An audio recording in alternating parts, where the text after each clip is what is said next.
நம்ம சேனல்லேருந்து தொடர்ந்தாப்பில் நீங்கள் வீடியோக்களை பார்க்க நினச்சிங்கன்னா இதுவரை நம்ம சேனலை சப்ஸ்கிரைப் பண்ணுங்கள். கீழே பெல் சிம்பல் இருக்கும், அதையும் கிளிக் பண்ணுங்கள். சரி, வாங்க நம்ம வீடியோக்குள்ளே போகலாம். வணக்கம் நண்பர்களே. ஒரு கர்ப்பிணி பெண் இறந்த பிறகும் தன் குழந்தையை பெற்றெடுத்தாங்க. ஆமாம் ஃப்ரெண்ட்ஸ், அவளுடைய கணவர் செஞ்சதை பார்த்து ஹாஸ்பிட்டலில் இருந்த டாக்டர் அனைவருமே ஆச்சரியப்பட்டாங்க. ஆமாம் ஃப்ரெண்ட்ஸ், இதை எங்கே நடந்ததுங்கிறத பார்க்குறதுக்கு முன்னாடி நம்மளுடைய சேனலை லைக் பண்ணுறதை மட்டும் மறந்துடாதீங்க. இந்த வீடியோவை ஸ்கிப் பண்ணாமல் முழுமையாக பாருங்கள். சரி, வாங்க நம்ம வீடியோக்குள்ளே போகலாம். உண்மையான விவரத்துக்குள்ளே போகணும்னு நீங்கள் நினச்சிங்கன்னா இது பிரிட்டனில் நடந்தது. அங்கே ஜாக்சன் ஆண்ட்ரியா என தம்பதிகள் இருந்தாங்க. ஆண்ட்ரியா நிறமாத கர்ப்பிணி பெண்ணாக இருந்தாங்க.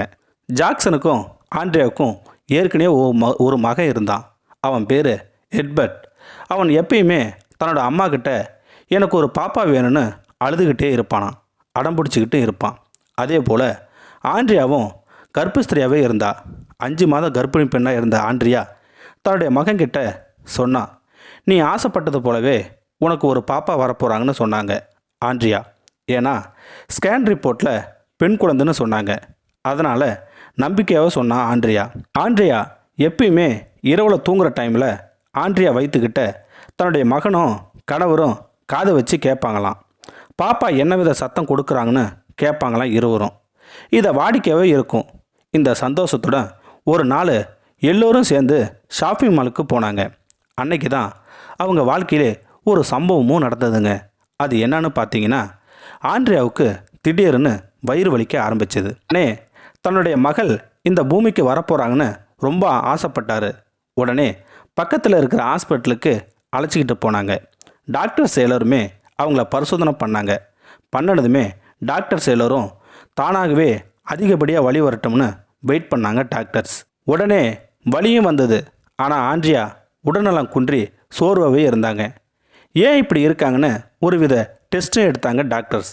அப்போ தான் டாக்டர்ஸுக்கு புரிஞ்சுது. அவங்க உடனே ஆப்ரேஷன் தேட்டருக்கு அழைச்சிக்கிட்டு போனாங்க. உடனே ஒருவித டெஸ்ட்டும் எடுத்தாங்க. அப்போ தான் புரிஞ்சுது அவங்களுடைய இதயம் ரொம்ப பலவீனமாக இருக்குதுன்னு. அது மட்டும் இல்லாமல் சுவாசிக்கிறதே அவங்களால இயல்பாக பண்ண முடியலன்னு தெரிஞ்சுக்கிட்டாங்க டாக்டர்ஸ். உடனே அவங்க உடலும் நீல நிறமாக மாற ஆரம்பிச்சுது. இதனால் டாக்டர்ஸ் எல்லாமே இவங்க கிரிட்டிக்கல் ஸ்டேஜில் இருக்காங்கன்னு புரிஞ்சுக்கிட்டாங்க. உடனே குழந்தையை எப்படியாச்சும் காப்பாற்றணுங்கிற ஒரு சவாலாக இருந்தாங்க அந்த டாக்டர்ஸ். அது மட்டும் இல்லாமல் ஒருவித நோயில் பாதிக்கப்பட்டிருந்தாங்க ஆண்ட்ரியா.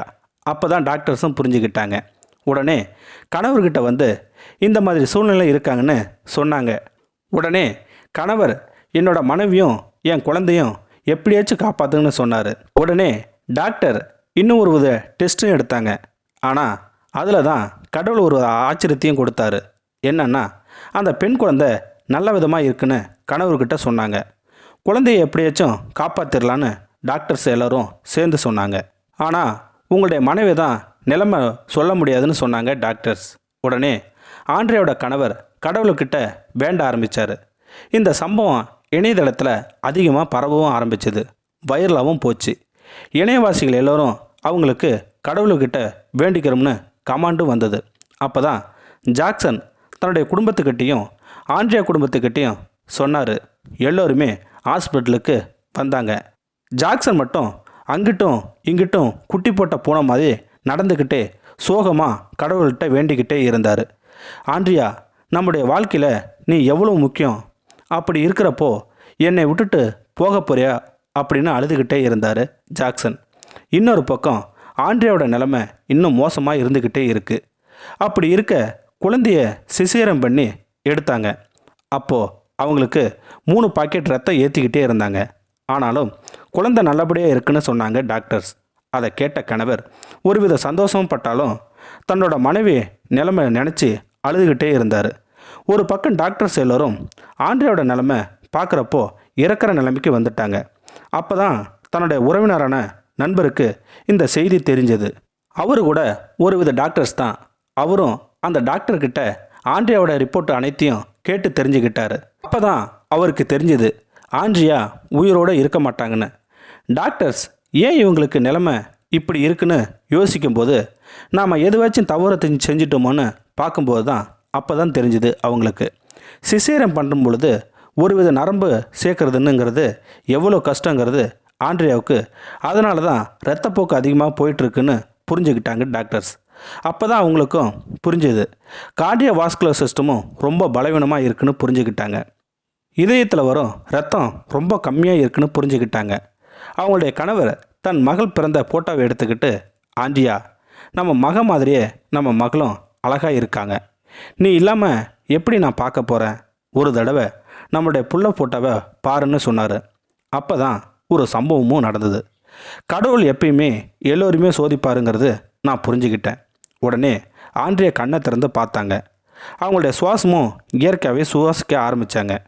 உடனே நண்பர் அவருடைய ஹாஸ்பிட்டலுக்கு மாற்றி அழைச்சிக்கிட்டு போனாங்க. அவங்களுக்கு ஒருவித கருவி மூலமாக பரிசோதனையும் பண்ணாங்க. அதுக்கப்புறமா அவங்களோட உடல்நலம் சீரான முறைக்கு மாறிப்போச்சு. அவங்க உடல்நலம் நல்லா தேர்ன பிறக்கும் ஹாஸ்பிட்டலேருந்து டிஸ்சார்ஜ் பண்ணாங்க.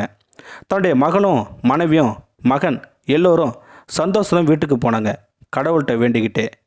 ஸோ ஃப்ரெண்ட்ஸ், கடவுள் எல்லாத்தையும் சோதிப்பார், ஆனால் கைவிட மாட்டாருங்கிற ஒரு பழமொழி தான் நினைவுக்கு வருது. இந்த வீடியோ உங்களுக்கு பிடிச்சிருந்தா கமெண்ட் பாக்ஸில் கமெண்ட் பண்ணுங்கள், கூட உங்கள் ஃப்ரெண்ட்ஸுக்கு ஷேர் பண்ணுங்கள். இதுவரை நம்ம சேனலை சப்ஸ்கிரைப் பண்ணுங்க, சப்ஸ்கிரைப் பண்ணுங்கள். கீழே பெல் சிம்பல் இருக்கும், அதையும் கிளிக் பண்ணுங்கள். தேங்க்யூ ஃபார் வாட்சிங்.